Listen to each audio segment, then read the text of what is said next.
Salam sejahtera, terima kasih karena bersama dengan saya di Nazilin Unity Channel. Masih lagi isu pembebasan Najib untuk tahanan di rumah. Ini pengakuan Zafrul yang kita tunggu-tunggu. Zafrul kata ada beberapa kesilapan fakta pada affidavit Zahid. Kita tak tahulah mana satu yang betul, mana satu yang tak betul. Tetapi kita perlu melihat pada sumber pertama. Melihat kepada beberapa pendedahan yang kita baca di ruangan Malaysia kini, kita boleh simpulkan bahawa Zafrul merupakan sumber pertama. Apabila Zafrul adalah sumber pertama, maka dengan itu beliaulah yang harus boleh dipercayai dengan lebih tepat, jelas dan akurat. Apabila Zafrul kata ada beberapa kesilapan fakta pada affidavit Zahid, ini menggempar dan betul-betul mengejutkan kita. Bahagian mana yang ada kesilapan fakta itu? Apa isinya? Ahli Majlis Kerja Tertinggi MKT UMNO Tengku Zafrul Abdul Aziz mengakui melihat affidavit yang dikemukakan Presiden Parti itu, Ahmad Zaid Hamidi, bagi menyokong permohonan Najib Razak mendapatkan kebenaran menjalani hukuman penjara di rumah. Bagaimanapun, Tengku Zafrul menjelaskan ada beberapa kesilapan fakta yang terkandung pada dokumen berkenan. Sehubungan itu, saya telah mengambil langkah untuk mendapatkan nasihat undang-undang yang sesuai dan akan membuat permohonan kepada Mahkamah Tinggi untuk meminta kebenaran bagi memfailkan affidavit saya bagi memperbetulkan beberapa kesilapan fakta yang terkandung dalam affidavit berkenan, katanya dalam kenyataan petang ini. Tengku Zafrul yang juga Menteri Pelaburan, Perdagangan dan Industri memberitahu tindakan tersebut bukanlah untuk mempersoalkan merit yang sedang berlangsung. Saya hanya ingin memastikan bahawa fakta sebenar direkodkan dengan betul supaya semua pihak, khususnya Mahkamah Tinggi, dapat menilai kesemua fakta material dengan wajar, katanya. Kata Tengku Zafrul, tindakan diambilnya itu adalah bagi membolehkan keputusan yang adil dan saksama dibuat oleh pihak yang berkenan demi kepentingan semua. Terdahulu hari ini, Ahmad Zaid menyokong dakwaan berhubung kewujudan titah addendum tambahan daripada Yang di-Pertuan Agong agar Najib menghabiskan baki hukuman penjara dengan tahanan di rumah. Selain Tengku Zafrul, ahli Parlimen Bagan Datuk itu turut memetik nama Menteri Besar Pahang Wan Rosli Wan Ismail. Ahmad Zaid menyokong dakwaan itu menerusi affidavit yang difailkan di Mahkamah Tinggi Kuala Lumpur pada 9 April lalu. Timbalan Perdana Menteri itu mendakwa dalam pertemuan di rumahnya pada 30 Januari lalu, Tengku Zafrul memaklumkan kepadanya berhubung kewujudan titah addendum tersebut yang bertarikh 29 Januari 2024. Dalam perkembangan terkini berkaitan, jurucakap kerajaan Fahmi Fadzil mendakwa isu semakan kehakiman yang dikemukakan Najib serta affidavit sokongan Ahmad Zahid tidak dibincangkan dalam mesyuarat kabinet yang dipengerusikan Perdana Menteri Anwar Ibrahim. Najib memfailkan permohonan semakan kehakiman pada 1 April lalu ketika menjalani hukuman di penjara Kajang selepas disabitkan bersalah atas 7 pertuduhan dalam kes rasuah SRC International Sdn Bhd. Menurut affidavit sokongan yang dibuatnya, Najib mendakwa titah addendum dalam pengampunan diraja membenarkan dia untuk menghabiskan baki hukuman penjara 6 tahun dengan tahanan di rumah. Justru dia memohon mahkamah mengarahkan Menteri Dalam Negeri, Peguam Negara, Lembaga Pengampunan, Kerajaan Persekutuan dan beberapa lagi responden untuk mengesahkan titah tersebut. Sekian dulu untuk kali ini. Jangan lupa tinggalkan komen anda, tekan butang subscribe. Bye-bye. Salam sejahtera, terima kasih karena bersama dengan saya di Nazilin Unity Channel. Satu lagi laporan yang mencuit hati, tapi ada kebenarannya, dipetik dari Harapan Daily, menyebut, tak nak sediakan peguam untuk kita ke Saitro Perikatan Nasional, tag nama Muhyiddin dan Wan Faisal. Selepas dipanggil Suruhanjaya Komunikasi dan Multimedia Malaysia SKMM untuk dirakam percakapan, Tentera Cyber Pro Perikatan Nasional nampaknya cuba mendapat perhatian pimpinan tertinggi blok itu. Ia dipercayai untuk mendapatkan bantuan guaman dari pimpinan tertinggi memandangkan mereka penyokong tegar blok itu. Muhammad Salim Iskandar adalah antara 3 individu yang dipanggil SKMM susulan kandungan yang dimuat naik di media sosial yang didakwa melanggar Akta Komunikasi dan Multimedia 1998. Salim melalui ciapan di X menyebut nama pengerusi Perikatan Nasional PN, Tan Sri Muhyiddin Yassin, Ketua Pembangkang Datuk Sri Hamzah Zainuddin dan Ketua Armada Bersatu Wan Ahmad Faisal Wan Ahmad Kamal. Dalam ciapan itu dia bertanya sama ada antara mereka mahu menyediakan bantuan guaman. Korang tak nak sediakan lawyer peguam untuk kita ke? Atau korang hanya mampu bantu Akmal Saleh yang tak nak bantuan korang? Kata beliau. Tak payahlah wahai politikus, kita adalah pejuang rakyat. Kita hadap jelah, ujar beliau. Saudara-saudara sekalian, sebelum ini Wan Faisal berkata, Armada Bersatu menzahirkan rasa simpati dan bersolidariti ke atas Dr. Akmal Saleh yang ditahan di Sabah susulan isu boikot kekemat. Namun solidariti itu tidak ditunjukkan ketika tentera cyber pro bono mereka dipanggil pihak berkuasa. Wow, ini satu isu, satu pendedahan yang luar biasa. Yang paling kita kagumi ialah apabila salah seorang daripada 3 yang telah dipanggil oleh SKMM yang baru-baru ini dipanggil oleh SKMM ialah yaitu siapa nama dia tadi ya? Muhammad Salim Iskandar. Beliau antara 3 individu yang dipanggil susulan kandungan yang dimuat naik di media sosial yang didakwa melanggar akta. Salim melalui ciapan di X menyebut nama pengerusi Perikatan Nasional PN Tan Sri Muhyiddin Yassin, Ketua Pembangkang Datuk Sri Hamzah Zainuddin dan Ketua Armada Bersatu Wan Ahmad Faisal Wan Ahmad Kamal.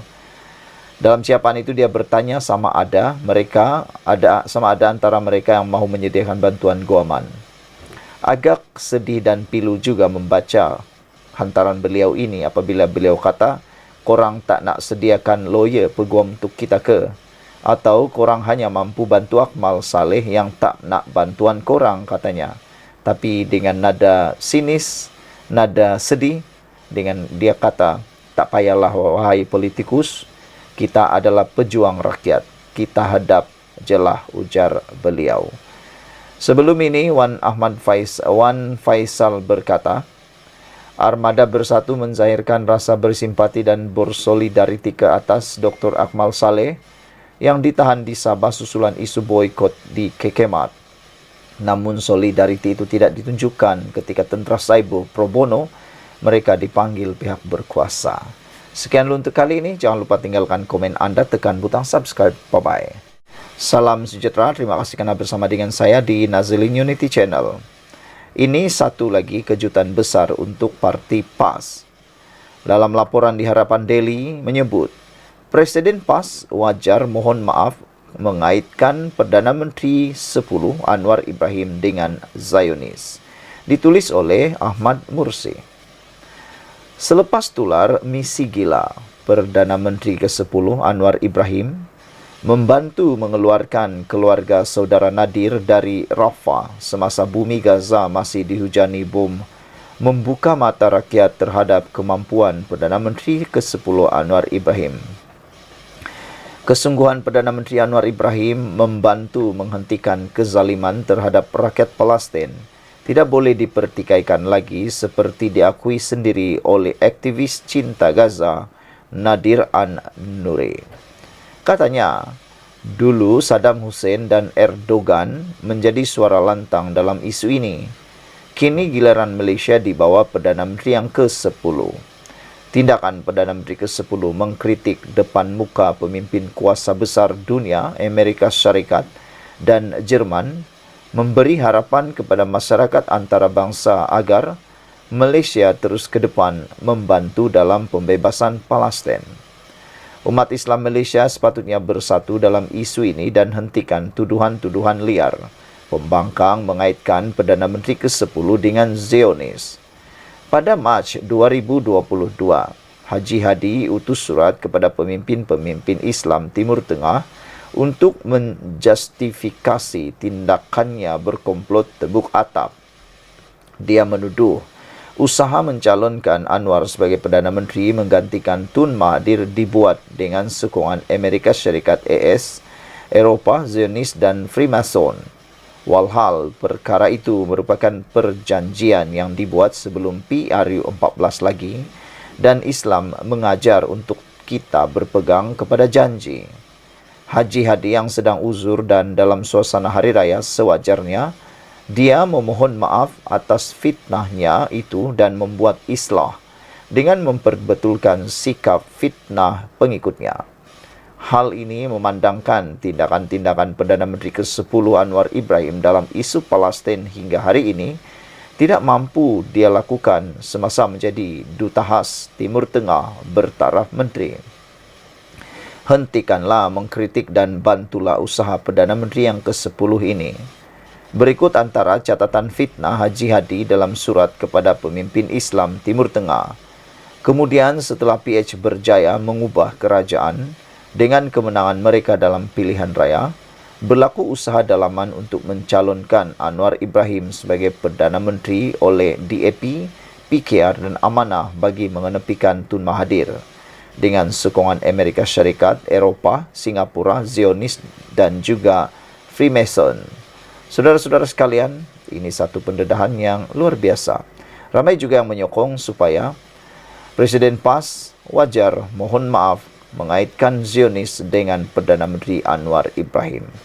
Catatan ini ditulis oleh Ahmad Mursi, dipetik daripada Harapan Daily. Terpulanglah pada Anda semua, apa pula pendapat Anda tentang isu ini. Selepas misi gila tular, Perdana Menteri ke-10 membantu mengeluarkan keluarga Saudara Nadir dari Rafah semasa bumi Gaza masih dihujani bom. Ini telah membuka mata ramai rakyat Malaysia terhadap kepimpinan dan kemampuan Anwar Ibrahim dalam isu di Gaza. Sekian dulu untuk kali ini. Jangan lupa tinggalkan komen Anda, tekan butang subscribe. Bye-bye. Salam sejahtera, terima kasih karena bersama dengan saya di Nazilin Unity Channel. Ini satu lagi keputusan yang pastinya malang untuk Parti Bersatu. Apabila dilaporkan mendesak 6 ahli parlimen bersatu yang menyokong Anwar Ibrahim untuk meletak jawatan sebenarnya menyalahi undang-undang. Itu dikatakan sendiri oleh pakar. Desakan ke atas 6 ahli parlimen bersatu yang sebelum ini menyatakan sokongan kepada Perdana Menteri Anwar Ibrahim supaya meletakkan jawatan merupakan satu jenis ugutan yang boleh diambil tindakan undang-undang.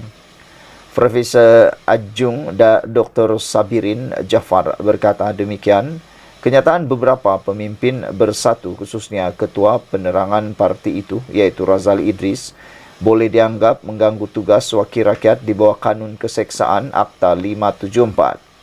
Pada pendapat saya, perlakuan Ketua Penerangan Bersatu menyalahi Seksyen 124 Kanun Keseksaan kerana ia merupakan cubaan mendorong atau memaksa 6 ahli parlimen supaya menahan diri daripada menjalankan tugas.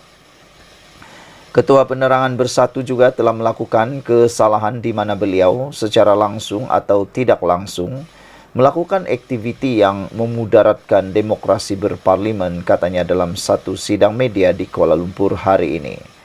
Dia berkata demikian ketika mengulas kenyataan pemimpin bersatu terhadap 6 ahli parlimen parti itu yang kini menyokong Perdana Menteri di Dewan Rakyat. Mengulas lanjut, Dr. Sabirin yang juga bekas Pesuruhjaya Kehakiman Mahkamah Tinggi Malaya berkata, dia tidak berhasrat menyentuh perkara melibatkan politik kepartian. Tujuan saya membuat penjelasan ini adalah untuk memberikan sudut pandang perundangan berkenaan isu yang bersangkutan dengan amalan demokrasi berparlimen serta peruntukan jenayah yang berkaitan dengannya, ujarnya. Menurut beliau, Kanun Keseksaan Akta 574 telah dipindah melalui Akta Kanun Keseksaan Pindaan 2012 Akta 1430 yang telah memasukkan seksyen-seksyen baru 124B hingga Seksyen 124N pada tahun 2012 yang bermakna pihak yang mengganggu dan mengugut ahli parlimen boleh dikenakan tindakan undang-undang. Sebelum ini, Razali berkata surat akan dihantar kepada 6 ahli parlimen bersatu dan jika mereka tetap menyokong Perdana Menteri, keahlian mereka akan gugur secara automatik. Dr. Sabirin berkata pernyataan-pernyataan di atas tidak seharusnya dianalisis secara berasingan, tetapi harus dilihat dalam konteks pernyataan yang diutarakan Razali sejak bulan Februari lalu, di mana mereka dipanggil tari barut dan tidak dipelawa untuk menghadiri mana-mana upacara bersatu. Tambahan pula, Razali turut menyatakan bahawa 6 ahli parlimen ini diibaratkan sudah mati. Kata-kata yang kesat begini jelas menggambarkan malafaide dalam pelakuan kepimpinan bersatu. Secara tuntasnya, saya berpendapat bahawa kepimpinan bersatu khususnya Ketua Penerangan telah menyalahi Seksyen 124, 124B dan 124C Kanun Keseksaan. Sekiranya terdapat laporan polis berkenaan pelanggaran seksyen-seksyen tersebut, pihak PDRM perlulah membuat siasatan segera, katanya. Untuk rekod, pada 2 Mac lalu, Bersatu meluluskan pindaan perlembagaan parti itu bagi melucutkan keahlian parti bagi wakil rakyat yang menyokong mana-mana pihak bertentangan dengan parti. Keputusan itu dibuat dalam Mesyuarat Agung Luar Biasa EGM dengan perwakilan parti sebulat suara menyokong usul untuk meminda perkara 10 perlembagaan bersatu. Setakat ini, 6 ahli parlimen dan seorang adun bersatu telah menyatakan sokongan kepada kepimpinan Anwar. Sekian dulu untuk kali ini. Jangan lupa tinggalkan komen anda, tekan butang subscribe. Kita jumpa lagi. Bye-bye. Salam sejahtera. Terima kasih kerana bersama dengan saya di Nazilin Unity Channel. Pertanyaan paling luar biasa timbul hari ini. Kenapa kerajaan sembunyi titah tambahan? Itu soal Peguam Najib. Peguam Najib Abdul Razak menuntut kerajaan menjelaskan dakwaan mereka menyembunyikan kewujudan titah tambahan yang di Pertuan Agong yang membenarkan bekas Perdana Menteri itu menghabiskan hukumannya di bawah tahanan rumah. Muhammad Safi Abdullah berkata demikian kepada media di perkarangan Mahkamah Tinggi Kuala Lumpur hari ini. Safi berkata dia menghantar berpucuk-pucuk surat kepada pelbagai menteri termasuk Perdana Menteri Anwar Ibrahim tetapi tidak mendapat sebarang balasan. Tiada siapa boleh sembunyikannya. Ini titah arahan yang di Pertuan Agong, katanya. Safi sebelum itu menghadiri pendengaran dalam kamar kes semakan kehakiman untuk mendapatkan kebenaran bagi menguatkuasakan titah tambahan diraja itu. Mahkamah menetapkan tarikh 5 Jun ini untuk membuat keputusan terhadap permohonan itu, dedah Safi. Najib kini ditahan di penjara Kajang. Najib pada 3 April lalu memfailkan semakan kehakiman supaya mahkamah mengarahkan Menteri Dalam Negeri, Peguam Negara, Lembaga Pengampunan Wilayah Persekutuan, Kerajaan Persekutuan dan beberapa lagi responden mengesahkan kewujudan titah tambahan itu. Najib mendakwa bahagian tambahan itu dikeluarkan oleh Yang di Pertuan Agong Al-Sultan Abdullah Riayatuddin Al-Mustafa Bilal Shah pada 29 Januari lalu, sehari sebelum Baginda menamatkan penggal pemerintahannya. Titah tambahan itu didakwa diberikan bersama pengurangan hukuman penjara daripada 12 kepada 6 tahun serta denda daripada 210 juta kepada 50 juta. Saudara-saudara sekalian, ada beberapa komen daripada netizen mengatakan sepatutnya, kata mereka, adalah penerangan yang lebih jelas selepas ini. Dan ada juga yang bertanya, kata mereka, kenapalah mereka sangat hairan.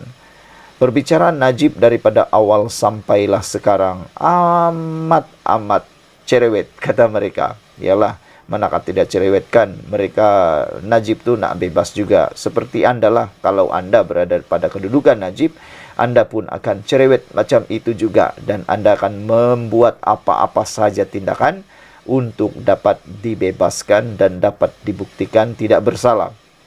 Namun demikian, sudah terbukti Najib bersalah melalui keputusan mahkamah dan sepatutnya beliau menjalani penjara sepenuhnya di penjara Kajang. Tetapi oleh kerana adanya isu yang panas ini sekarang, maka menjadi persoalan ialah adakah pada 5 Jun ini akan ada keputusan yang mengejutkan kita semua? Adakah pada 5 Jun ini Najib akan dibebaskan?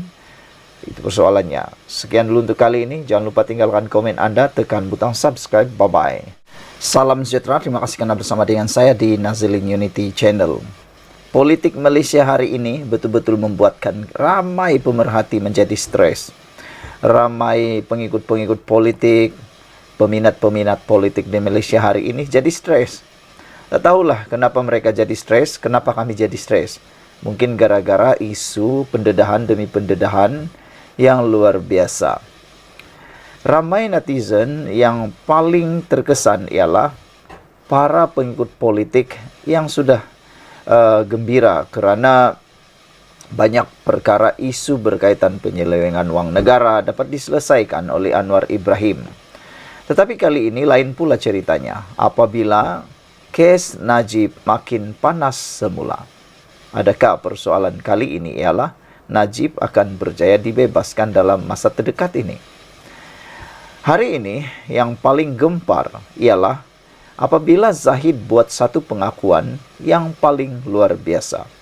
Zahid yang merupakan timbalan Perdana Menteri Malaysia di bawah kepimpinan Anwar Ibrahim tiba-tiba buat pengakuan yang tak pernah kita jangkakan, yaitu berkaitan dengan perintah ataupun tuntutan supaya Najib bin Razak dapat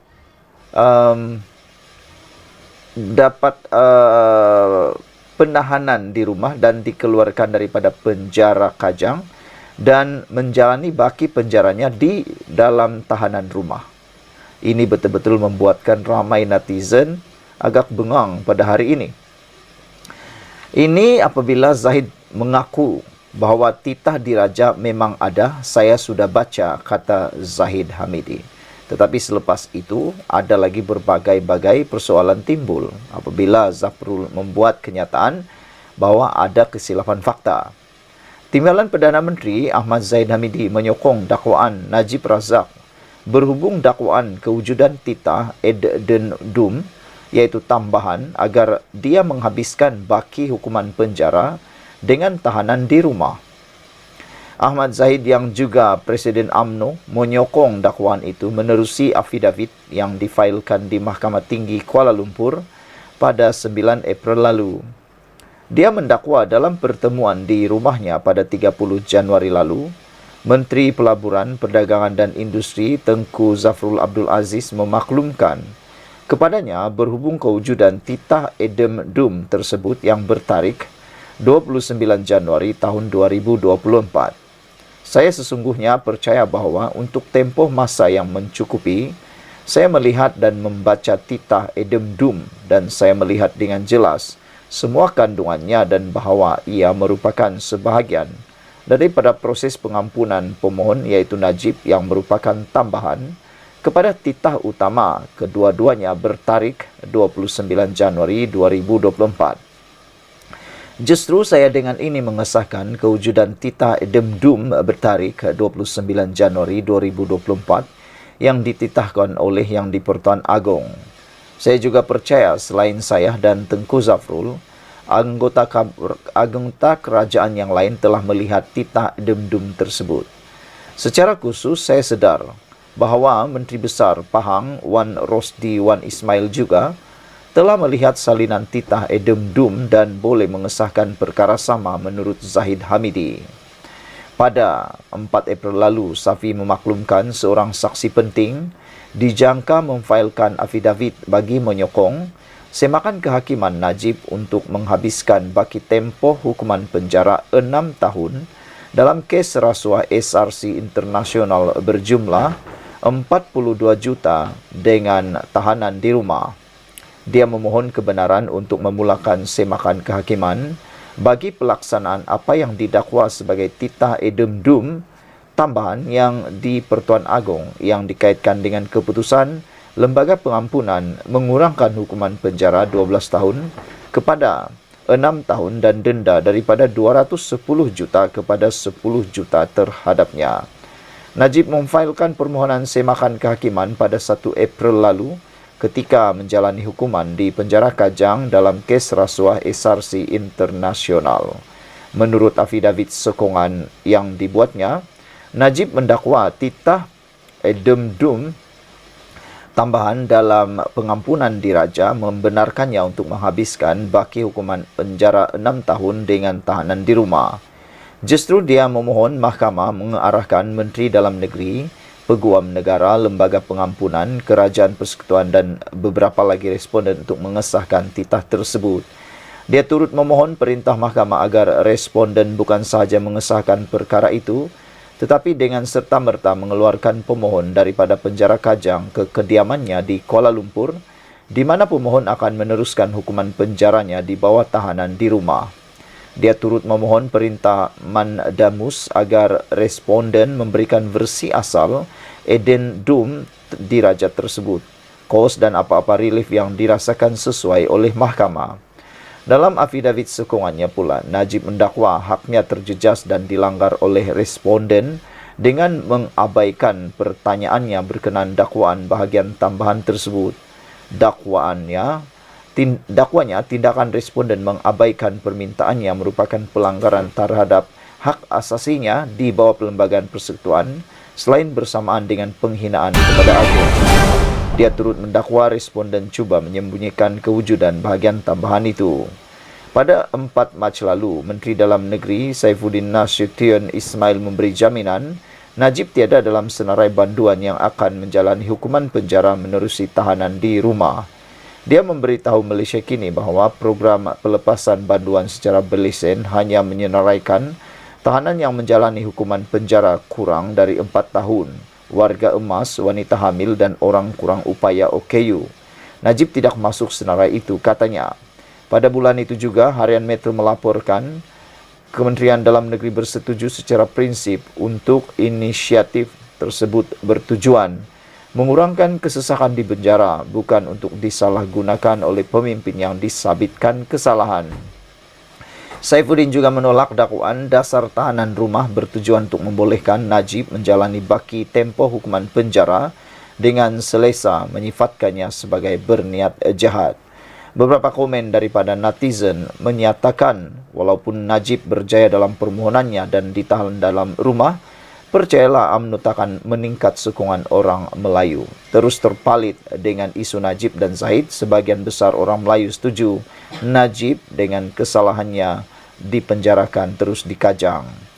Ada lagi komen daripada netizen di Malaysia Kini kata, kalau nak tanya yang salah tu nak bagi kepada siapa, kata Golden Gecko. Seorang lagi kata, beliau kata inilah sudah dibagi betis, nak paha lagi, kata mereka. Saudara-saudara sekalian,